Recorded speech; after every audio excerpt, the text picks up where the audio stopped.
అత్యంత శక్తివంతమైన మహా సూర్యగ్రహం. గ్రహణ సమయాలు, నియమాలు. ముఖ్యమైన 6 అంగాల్లో ఒకటైన జ్యోతిష్యం ప్రకారం సూర్యగ్రహాన్ని, చంద్రగ్రహాన్ని ఛాయాగ్రహాలైన రాహు కేతువులు పీడించడంగా చెప్పవచ్చు. ఆధునికులు చంద్రుని గ్రహంగా అంగీకరించరు. అది వేరే సంగతి. గ్రహణానికి ముఖ్యమైనవి సమయాలు. ఇవి స్పర్శకాలం, మధ్యకాలం, మోక్షకాలం అంటారు. వీటిని అన్నింటినీ కలిపి అత్యంత పుణ్యకాలం అంటారు. అయితే గ్రహణ సమయాన్ని ఏ విధంగా సద్వినియోగం చేసుకోవాలి అని అనుమానాలు కూడా చాలా మందిలో ఉంటాయి. గ్రహణకాలం చాలా ఉత్తమమైన సమయం, చాలా అరుదైన సమయం, చాలా యోగదాయకమైన సమయం. ఈ సమయంలో చేసే సాధనలు కోటి రెట్లు ఉత్తమ ఫలితాలను ఇస్తాయి. ఈ సమయంలో చేసే దానాలు లక్షల రెట్లు అవుతాయి. అంటే ప్రతి రూపాయి 1,00,000 రూపాయల దానంతో సమానం అవుతుంది. అనుకూలమైన సమయం కాబట్టి అనవసరమైన సంభాషణలు ఈ సమయంలో అస్సలు చేయకూడదు.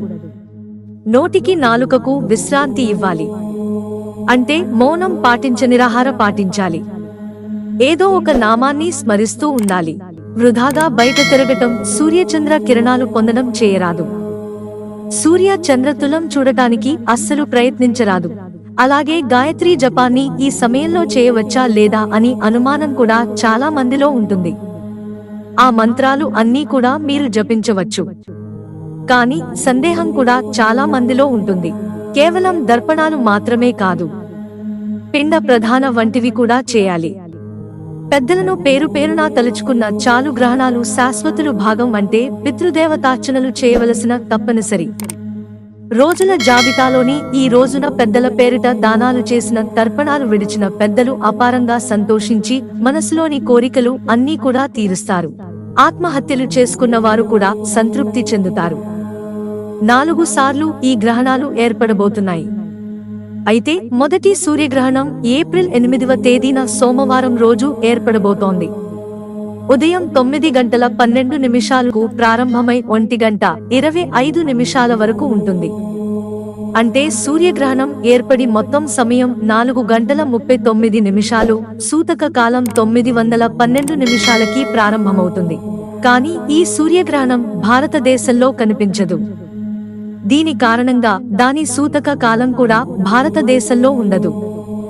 ఏప్రిల్ 8వ తేదీ సోమవారం రోజు సంభవించే సూర్యగ్రహణం తూర్పు ఆసియా, ఆస్ట్రేలియా, పసిఫిక్ మహాసముద్రం, అట్లాంటిక్ మహాసముద్రం, ఉత్తర ధ్రువం, ఉత్తర అమెరికా, యూరప్, దక్షిణాఫ్రికా, దక్షిణ ధ్రువం, ఉత్తర ధ్రువంపై కనిపిస్తుంది. సూర్యగ్రహణ సమయంలో ఇంటి నుంచి బయటకు రాకూడదని, అలాగే సూర్యగ్రహణాన్ని నేరుగా కళ్లతో చూడకూడదని చెబుతారు. సూర్యగ్రహణ సమయంలో గర్భిణీ స్త్రీలు బయటకు వెళ్లటం నిషేధించబడింది. జ్యోతిష్య శాస్త్రం ప్రకారం సూర్యగ్రహణం ధర్మాన్ని ప్రభావితం చేస్తుంది. కాబట్టి గర్భిణీ స్త్రీలు గ్రహణ సమయంలో బయటకు వెళ్లకూడదు. అలాగే గ్రహణ సమయంలో అల్లికలు కూడా చేయకూడదు. ఈ సూతక కాలంలో గోళ్లను కత్తిరించకూడదు. ఇంట్లోని పూజ గదిలో ఉన్న దేవుడి విగ్రహాలను తాకకూడదు. అయితే గ్రహణ సమయంలో మంత్రాలను జపించవచ్చు. వంటగదికి సంబంధించిన పనులు, వంట చేయటం వంటివి మాత్రం అస్సలు చేయకూడదు. మిత్రులారా, ఛానల్ సబ్స్క్రైబ్ చేసుకోవడం మర్చిపోకండి. ధన్యవాదాలు.